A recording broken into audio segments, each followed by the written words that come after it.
मुझसे और मेरे बेटे से दूर रहना। Just stay away from my son.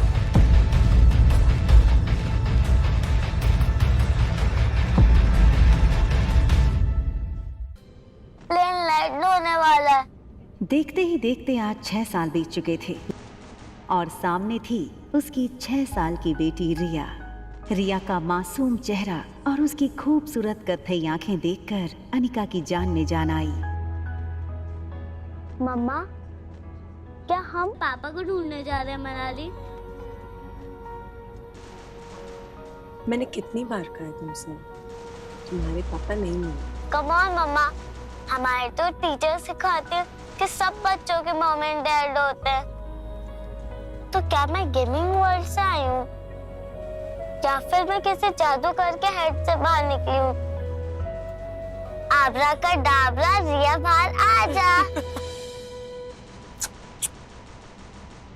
तो मनाली में मेरा भाई मिलेगा क्या?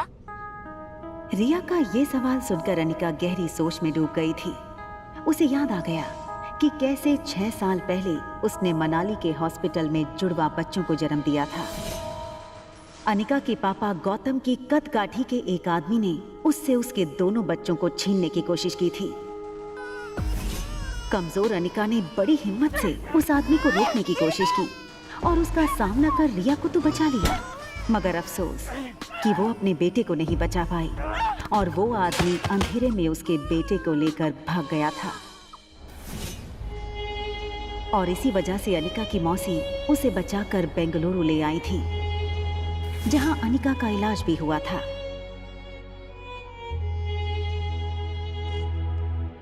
हालांकि इन 6 सालों में अनिका पूरी तरह से बदल चुकी थी।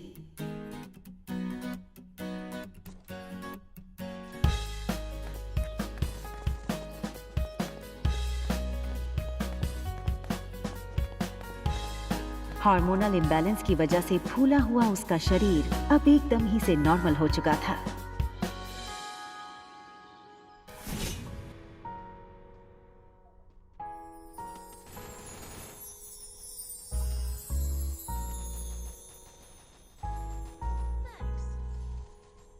कितनी खूबसूरत लग रही हो तुम।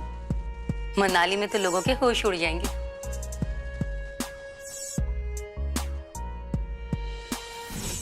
फ्लाइट अटेंडेंट हो या फ्लाइट के अन्य यात्री, सब लोग आते जाते अनिका पे एक नजर जरूर डालते, और डालते भी क्यों नहीं। शिफॉन की साड़ी में अनिका किसी भी फिल्मी एक्ट्रेस से कम नहीं लग रही थी। Excuse me, ma'am. Is there anything I can bring for you?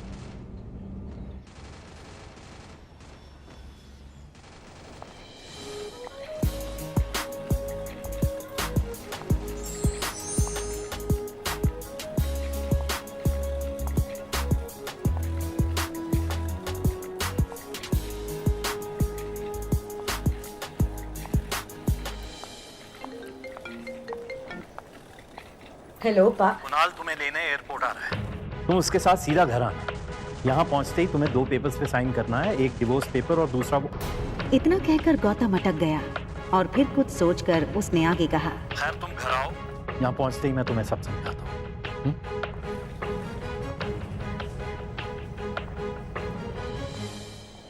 इन 6 सालों में कुणाल भी काफी बदल चुका था। अब वो एक कॉलेज स्टूडेंट नहीं रहा था, बल्कि एक बिजनेसमैन था। आज तक इस दुनिया में किसी भी इंसान को अपने डिवोर्स पे इतनी खुशी नहीं मिली होती जितनी खुशी मुझे हो रही है आज। कैसे भी करके आज अपने डिवोर्स पेपर पे साइन करवा लूंगा। आप फिक्र मत कीजिए सर, आज मैं सुबह सुबह माता के दर्शन करके निकला हूँ और मैंने भगवान से प्रार्थना की है कि आज आपकी हर मनोकामना पूरी। आप चिंता मत कीजिए, आज आपके पेपर साइन हो ही जाएंगे। अच्छा सुन, जब जब मैं उसको देखता हूं ना, मेरा मूड ऑफ हो जाता है। आज मेरा मूड अच्छा है और दिन भी, तो अपना मूड ऑफ नहीं करना चाहता हूं मैं। एक काम कर, घूम के खड़ा हो जाता हूं।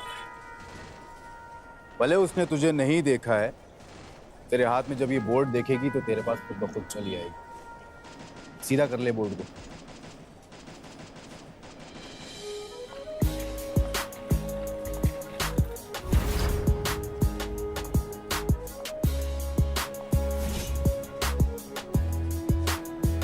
कुणाल ने एयरपोर्ट से बाहर आते हुए एक लड़की को देखा और फिर देखता ही रह गया। कुणाल बिना वक्त गवाए इस लड़की के सामने आकर खड़ा हो गया। अनिका एक पल के लिए सहम गई और उसे लगा कि पहले की तरह कहीं कुणाल उसकी फिर से इंसल्ट ना कर दे, और इसीलिए अनिका सीधे कुणाल को थप्पड़ जड़ देना चाहती थी, मगर वो अपनी बेटी रिया के सामने कोई तमाशा नहीं करना चाहती थी। Hi miss gorgeous. अब लगता है मनाली में आप पहली बार आई, क्योंकि अगर आप पहले आई होती तो ये पॉसिबल नहीं कि आप मेरी नजर से अननोटिस होती। टैक्सी। टैक्सी की क्या जरूरत है? आप कहिए, जहां कहिए वहां मैं आपको ड्रॉप कर सकता हूं अपनी कार से। इफ यू अरे ये छोटी सी गुड़िया को आना है। हाँ, लगता है ये आपकी छोटी बहन है।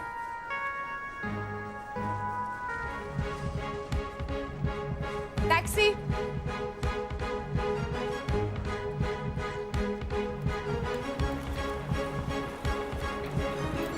टैक्सी वहां से निकलने ही वाली थी कि तभी कुणाल ने टैक्सी रोकी। आप अपना नाम तो बता दीजिए। ये सुनकर अनिका ने बिना किसी भी हाव भाव से धीरे से कहा,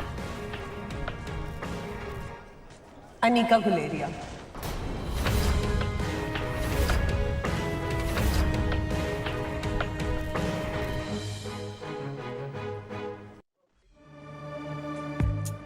आप अनिका गुलेरिया को ही पिक करने आए हो ना?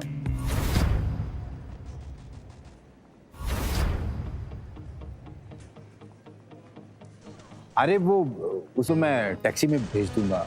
एक काम करिए, आप दोनों मेरे साथ मेरी कार में चलिए, मैं ड्रॉप कर दूंगा आप लोग।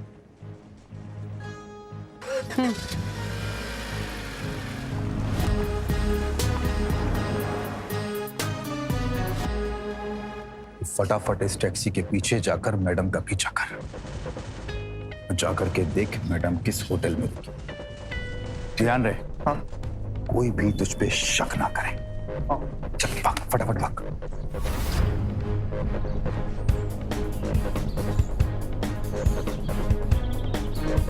अगले 1 घंटे में अनिका की टैक्सी मनाली की सबसे बड़ी 5 स्टार होटल पैराडाइज इंटरनेशनल में दाखिल हुई। रुकिए। लेकिन उसका पीछा कर रहे राजू को होटल के मेन गेट पर ही रोक दिया। होटल का प्रीमियम इंटीरियर्स और फर्नीचर्स, आकर्षित एम्बियंस और वेलकमिंग स्टाफ को देखकर समझ आ रहा था कि क्यों देश विदेश से आए टूरिस्ट्स मनाली के इस शानदार होटल में रहना पसंद करते थे।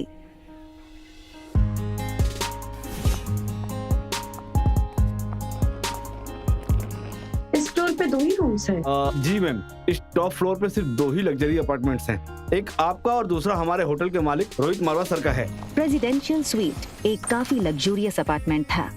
ये प्रेसिडेंशियल स्वीट हर कोई अफोर्ड नहीं कर सकता था, मगर world famous neuro surgeon doctor Amrita उर्फ अनिका को इससे क्या फर्क पड़ने वाला था।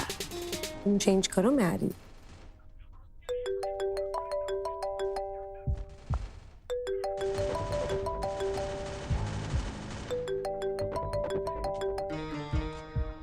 Hello Anika, what kind of behaviour is this?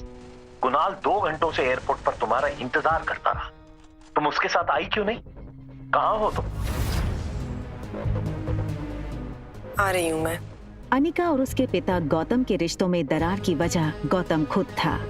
6 साल पहले गौतम ने अनिका से मुंह फेर लिया था और उसकी बेटी रिया को अपनाने से मना कर दिया था।